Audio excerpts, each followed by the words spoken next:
ドジャースは日本時間10日、本拠地でロッキーズと対戦し、大谷翔平は1番 DH で先発出場しました。大谷は3回に今季18個目の盗塁、5回にはタイムリーヒットを記録しました。試合は 1-0 で迎えた3回に死走者なしの第2打席、大谷は四球で出塁すると、直後に26試合ぶりとなる2盗を決めました。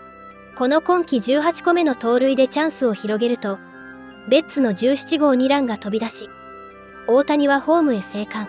フリーマンと笑顔で言葉を交わしながら、ベッツを迎えました。さらに 4-0 となった5回の第3打席では、一死二塁の場面でワンストライクからの2球目を強振。打球は一塁手トグリアの横を抜け、打球速度 105.8 マイル、約 170.3 キロの鋭い当たりが一・二塁間を破りました。この一打で二塁走者パヘスが生還し、タイムリーとなりました。また、この日の試合前には、山本由伸のノーヒッター未遂でマスクをかぶったペンロートベットがインタビューに応じ、山本とのバッテリーや準備について振り返りました。これらの模様は日本語字幕付きでお届けします。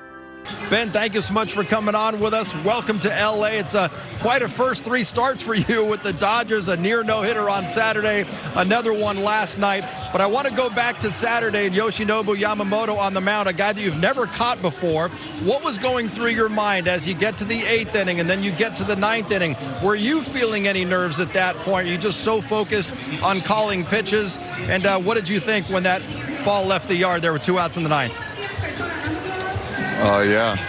What a fun game that was going into the 9th. I think just really trying to hone in on focus with Yama through the pregame bullpen all the way through the game kept me pretty focused and not worried about the hit list that we had going. Just a good conversation with Mark and Yama in the dugout kept us dialed throughout the whole game, just trying to stay focused and keep him in the game as long as possible. And that kind of just came along with it.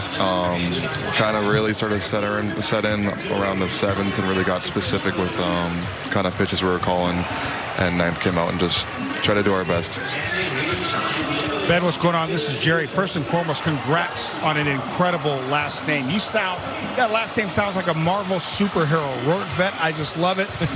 But for you, to be able to catch in the big leagues, you know the relationship you have to have and the trust you have to have with the pitchers. The starting pitchers first and then the relievers.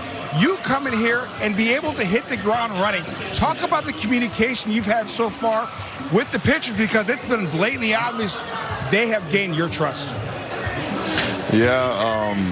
I've been thrown in this situation, and it hasn't been easy, but it's been one that I've been familiar with. I got traded on the opening day to the Rays 2 years ago, so I was in a similar situation trying to learn guys on the fly, and it's pretty hard, but it's the more you care, the more you get out there, talk with them, share ideas, see the ball out of their hand as much as you can. You see that they care, and with New York when I got brought up, I didn't know any of the guys, so it was very similar, getting out there, getting as many reps as I could, just so I could be on the same page with them, keeping it open, and then just doing my homework the most I can. And trust isn't built in a day. I mean, it's built over a course of time. I know that now, and just doing my best to be there for those guys, and that's all you can do. Hey Ben, Adrian Gonzalez here. You know, you're doing such a great job building that trust and really understanding that you got to just be thrown into the situation. And, you know, when it comes to this game planning and preparing for a game, when you were talking prior to the game with the starting pitcher and Mark, do you tend to lean on more on the pitcher's strengths, or do you go more on the hitter's weaknesses when you're building that game plan? And then once you're in a game, do you stick with that game plan, or do you adjust based on what you're seeing from your pitcher or what you're seeing from the opposing hitters? Yeah, it's interesting. Good point here. With guys on this staff, I mean, you can lean on strengths most of the time. But I think from a foundational standpoint, I'm just trying to learn what they have, what it even looks like. I'm just trying to catch the ball in the beginning of the game, being honest. I'm doing my homework games series prior on the hitters, so I know have a background basis of how I want to attack the guys, and then I'm kind of going into the meeting trying to learn the guy, what he likes, set up, how I can get him, how I can kind of understand how he likes being talked to, doesn't like being talked to, and just kind of like formulate the pieces of the puzzle. So I think doing the background of understanding who we're facing, and then and kind of where I'm at is understanding, just getting a glimpse of what these pitchers like to do, how they like to tie people, and it's all pieces of the puzzle. Situational awareness comes in, but it all works its way out. Well, Ben, you've experienced quite a bit of adversity in your career. As we're just trying to get to know you. You've only been in the organization for about 6 weeks. I read about 3 knee surgeries that you've had, and also an aneurysm near your shoulder. So what has kept you going through all of this? And also, how did you discover that you had this aneurysm near your shoulder? Yeah, 3 knee surgeries, just meniscus. So I got some meniscus left. We're still going, but the aneurysm was a weird one. I got traded to New York in 2022. I think 23 I came in off of playing winter ball, and at the end of winter ball, my finger was turning blue, and it really, really hurt every time I caught. It was really cold throughout the off season. We really couldn't figure out what it was from. Spring training came around, and I was just trooping. I was getting ready for the season, but I was almost wincing every time I caught a baseball, but I felt really good. Ended up talking to Trevino, Jose. He said he's seen it before, so kind of started taking it more serious after he's seen a case like that. I saw a specialist in Texas, and then they actually traced it up to my armpit. So I had surgery. It was a pretty easy surgery. Just was down for a month, but missed a lot of time there. It's hard on you. I mean, you get a lot of perspective. I have a lot of perspective. I've failed a lot up here. I've had some success, but I think it makes you who you are. You get back to seeing what kind of baseball player you're here to be. I'm here to be a piece. I'm here to be for the pitchers, and I'm here to be a tough out, get on bases for the big boys to drive in. So. Ben, I know you don't know this, you just got here, but I do a lot of research before I come on air. And I was able to research early this morning that they call you Benny Biceps. And I also know that you're from Wisconsin. There's no way in the world you're a Packers fan, correct? Sadly, I don't watch as much football as a lot of guys around here. I'll go to football games. I have a lot of fun doing it, but I'm not the biggest football fan. I am a Packer fan out of everybody, but I don't watch enough football to call myself a cheesehead. But I am from Wisconsin. I love my home state. I've been called Benny Biceps. I don't know where that one started. I think that was with the Twins. Everyone's trying to get a nickname from me, but I'll go by anything. I'm just glad to be here. Hey, Ben, so you're not much of a football fan. What are you a fan of? What did you play growing up? What was your favorite sport other than baseball as a kid growing up? Growing up, I played baseball. I loved baseball. I played a lot of soccer. My brother played soccer in college, so I played it up until about high school. I got bullied into playing football because I was built like this when I was like 16. I didn't know what I was doing out there. I was running around with a chick with my head cut off, so I quit that pretty fast. Played football until high school when I stunted my growth from lifting. Then started focusing on baseball. I just liked being outside as a kid. My whole family was outdoors, so anything to get outside, have some fun, just here for a good time. First and foremost, Alex, welcome back. Thank you. I know you were dealing with an oblique injury, and it's something that's not fun to deal with, but it was something you believe you caught early. What was it just like with this 15-day IL stint? How was it kind of navigating through the injury, making sure that you were healthy and ready to come back for the most important and most exciting time of the year? Yeah, so I'd felt it.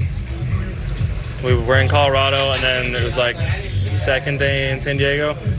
I'm glad I said something because it was like really tight, and obliques are weird, man. They're like hamstrings where it's like you overdo it and it can go real bad. So I said something. I got treatment for like 4 or 5 days. I was still able to play catch, but the only thing that I was like uneasy about was like playing catch at 3 or 4 o'clock and then getting hot that night. So like sitting down and getting hot again. I did my 2 rehab assignments. We were in Sugar Land, Texas with the Comets. Awesome. It went really well. So yeah, we're back, ready to go. So it's all good. With that time, you're able to work on any things in regard to whether it was a few things you're working on mechanically, maybe with your grips, that you now kind of bring back into your game? I honestly think it was just clearing my head. I mean, not like I needed it, but like a small break in the busy season was nice. So other than that, my thing is be ready to go. Nothing new. Obviously, fastball, slider, changeup. That's the bread and butter. And whenever Doc needs me, I'll be ready to go. So then you're welcome, because you definitely blamed me for asking you about being injured. And I'm just saying. I don't know. Yeah, I mean, we did. She interviewed me on Thursday. It was like Thursday. It was like the last series in Colorado. Yeah. She was like, "Oh, never really gone on the IL." Next day, bang. It's like. But it proved to be a valuable time as you were able to clear your head and now come back even stronger for this postseason run. Now, you know what things have been looking like with this group as of late. They've picked up the last 2 wins, but the road trip was a tricky one. Yeah. What's just the feeling amongst the group and really in the bullpen as guys are getting back on track and now having a healthy arm like you back there? Our starters have been doing great, and I believe as we get going, down the stretch here, the hitters, they're going to figure it out. Bullpen, we're going to figure it out, and I believe in every single one of us, and I know that that's a common theme amongst everyone. So, more that we lean on one another, I think it'll work out in the end. Do you think what you guys learned in October and just how you all came together to win those 11 games, do you think you can take that into just this year as you guys are closing out this regular season? Yeah, and I think there are some similarities last year. Like last year, we didn't go 162-0. We lost some games. We lost some really bad games. We lost some close games. We got our butts kicked. We faced adversity, and we were still able to win the 11 games in the postseason, right? That still is very much a goal right now, right? So we've faced adversity this year, and I do think that makes the group stronger. I've been on teams where we've won a lot of games, and it was easy. When it's hard, I do think it brings the best out of each and every one of us, and I'm ready to go. And tonight we have a ball game to win. A really good team with guys who are getting healthy and continuing to get stronger every single day. Alex, we're thrilled that you're back. We're thrilled that you had some time to clear your head, and we can't wait to see you back on that mound. So best of luck out there. Thank you. Ohtani's reached base 7 of his last 10 times up. 48 home runs this year. He's now 2 shy of Kyle Schwarber, who hit his 50th today in a 9-3 Philadelphia win. Dodgers again 4.5 back of the Phillies for the 2 seed. If Marquez is going to succeed tonight, it's going to be with some spin. That's about the only pitch right now that he has found effectiveness with throughout the year.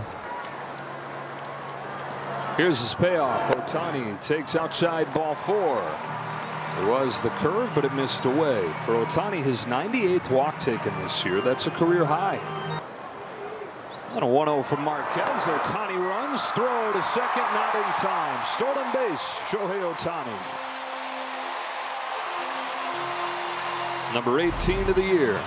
We have seen fewer and fewer attempts, but he is picking his spots now, and this is a nice team stolen base.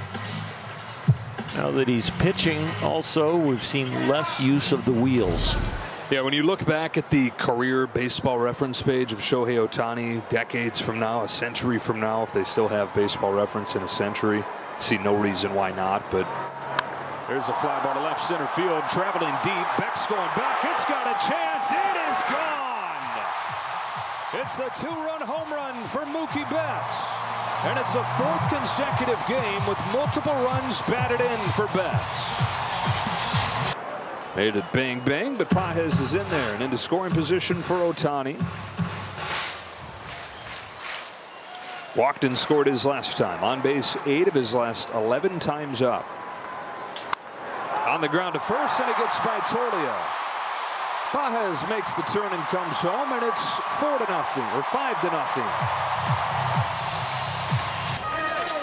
Well, he hit the ball hard in his first at bat at about 108 miles an hour. This is a bullet again, but this one on the ground finds its way to right field. Teoscar, I know that it's been a grind as of late. We've seen it on your face, but today you had yourself 3 hits. 2 of them were home runs. How good did it feel just to have some success at the plate? Oh, it's amazing, especially because one of those 2 hits wearing pitches, like good pitches for the pitcher. Not a good pitch that we ultimately hit, but that's a good sign. I think the hard work is paying off. I just want to continue to do that, not chasing the success and just trying to be ready for what comes next. Are there any adjustments that you've made that you would attribute just to the success of those swings tonight? Not really. Just trying to be more patient, not trying to rush anything, just trying to be on time, let it go, and just not trying to do much.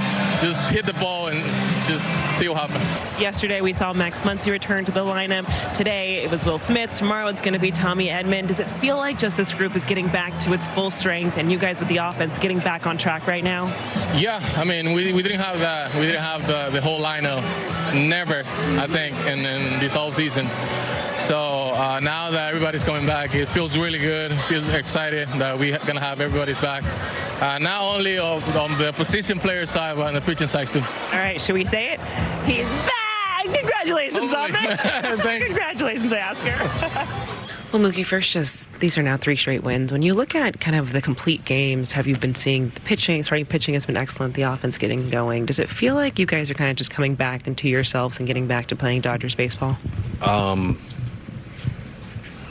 Can't get into those feelings. We got to stay out of the feelings, so we have to just stay in the moment. We've had some good games, but just got to focus on tomorrow. For you personally, when you're showing more power with the swing, what does that kind of say to you as just to where things are at offensively? They're in a decent spot. I mean, but like I said, I got to stay out of my feelings. I got to make sure I just be present, each pitch at a time, and just go from there.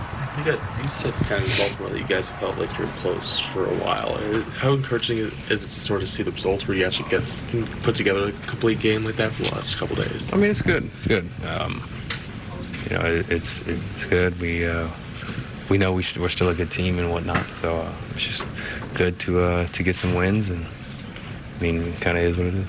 How encouraging it's been for the staff as a whole, especially like you kind of envisioned all these guys kind of being part of it, like rolling them out there, and then they're all kind of pitching really well at the same time. Yeah, it's really neat. It's really neat being on this side, and I think sometimes we kind of take it for granted, but if you kind of take a step back and look at it, there's a lot of baseball teams that would ask for something like this, just the opportunity to win every day, and those guys give us the opportunity to win every day, and it's really important for us as on the offensive side not to take that for granted, because this is something that's not an opportunity that you very rarely get.